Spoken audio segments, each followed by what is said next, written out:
Hi, I'm Danielle Stead and welcome to the last Warwick Weekly of the term. This week, University of Warwick students protested against the sell-off of the student loan book, which could see a resulting increase in the cost of tuition fees. The protest took place on the Library Bridge last week during a day of nationwide campus protest action against the privatisation of student debt. The catalyst for the student protest was the government decision to sell £809 million of student loan to a debt management group for £160 million. This covers loans taken out between 1990 and 1998. There is concern amongst students that such measures will lead to increased financial burden on students and graduates, with retrospective rises in the cost of student debt.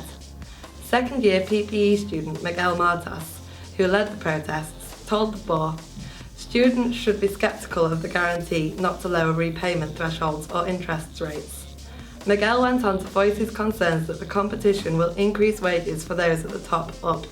Conversely, wages for the young will decrease, thus student debt will become more unsustainable and there will be pressure to change the conditions of student loans. Similar worries were voiced by the National Union of Students President Tony Pearce, who said in a statement that the government move was extremely concerning as it would see the public subsidising a private company making a profit from public debt.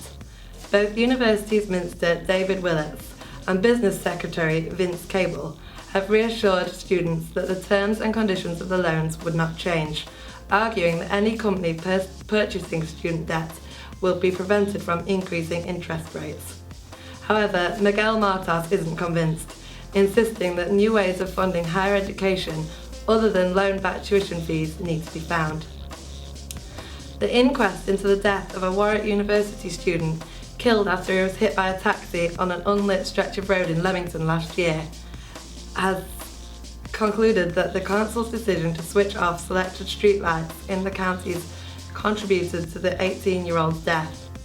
English and French student Archie Wellbeloved was tragically killed on the A452 road near Leamington in the early hours of the 7th of December, just a few days after the cost-cutting initiative was implemented by Warwickshire Council. Last week, coroner Dr. Richard Britton ruled that the council's decision was a contributing factor in Archie's death and called for an early review of the policy.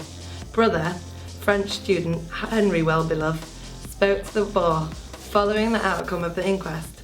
He cited other factors in Archie's death, yet maintained that the council must reconsider the light turn-off.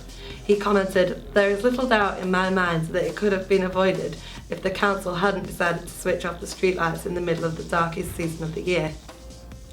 Mr. Wellbeloved called for an apology from Warwickshire Council, stating, "The impression I get is that they are not worried not for my family's upset, but for a potential court case that could arise if my parents were to sue." The inquest also heard from Graham Fitton, head of the Transport and Highways at Warwickshire Council. Mr. Fitton stated that if the council are forced to save £500,000, then such a cut will inevitably have an impact on safety in some way. This week saw students gather in the SU atrium for the Student Council meeting. A variety of issues were discussed and decisions were made on society project funding. One of the most rebuked motions discussed was the attempt to ban societies and sports clubs from engaging in theme nights such as Mexicans and Cowboys and Indians. Due to this discomfort and discrimination they caused some students. Arguments in favour of the proposal suggested that the amendment to the university's Equal Opportunities Law to include disciplinary stereotyping would give students a platform to be able to make a complaint. However, sabbatical officer Zoe Buckland felt that the university already have procedures in place that control stereotyping in society events successfully.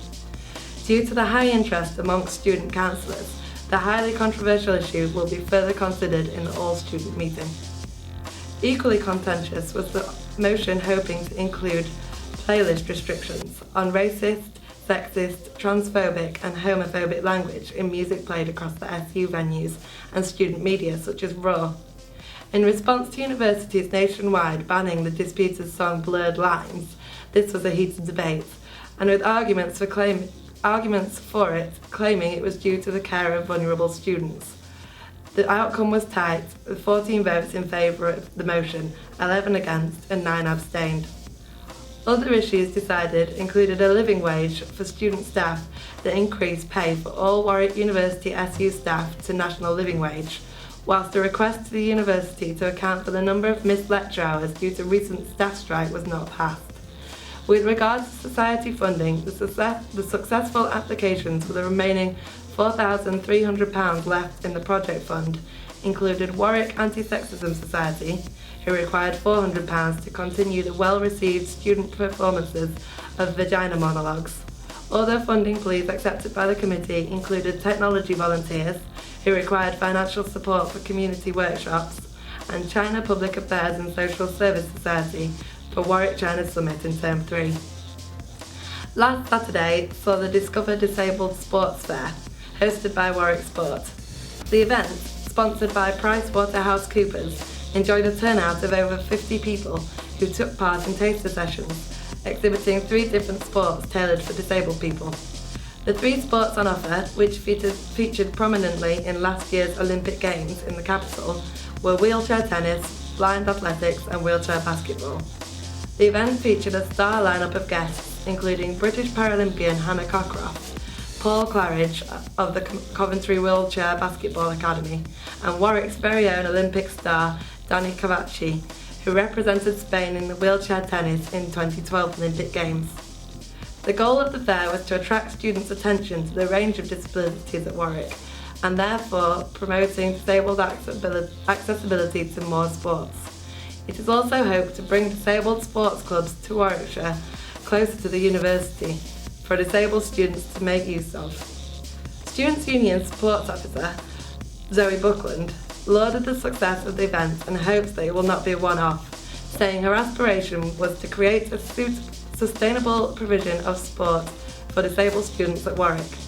President of Warwick Enable, Andrew Thompson, felt positive about the event's success too, applauding the sabbatical officer's participation in the event, and also drew attention to the upcoming Disability Awareness Week in Week 3 of Term 2, saying he hoped this year a big impact could be made on campus in raising awareness of disabled issues.